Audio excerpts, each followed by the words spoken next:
கருத்துல ரொம்ப எச்சரிக்கையா இருக்கணும். ஏன்னா அது மூலம் கன நேரத்தில் 6 கோடி எண்ணக்கீற்றுகள். ஆமா, எது ஒண்ணுக்கு ஒண்ணு தொடர்பில்லாததான 6 கோடி பேதங்களோடு தோன்றுது. 6 கோடி மாயைகள் தான் கன நேரத்தில் உனக்கு 6 கோடி எண்ணக்கீற்றுகளை தருகிறது. இப்ப அது பேதம் தான் வாதமா இருக்கும். அப்ப கருத்து அதுல நம்ம தெளிவுபடுத்தணும்னா எப்படி தெளிவுபடுத்துறது? அதுக்கு முன்னாடியே நான் சத்தியத்தையும் தர்மத்தையும் குறைந்தபட்சம் யோசித்திருக்க வேண்டும், நேசித்திருக்க வேண்டும்.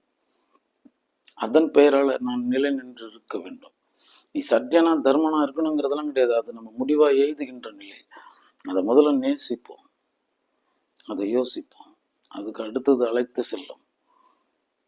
நமக்குள்ள இருக்கிற துவேஷ பாவம் தவிர்த்து வைப்போம்.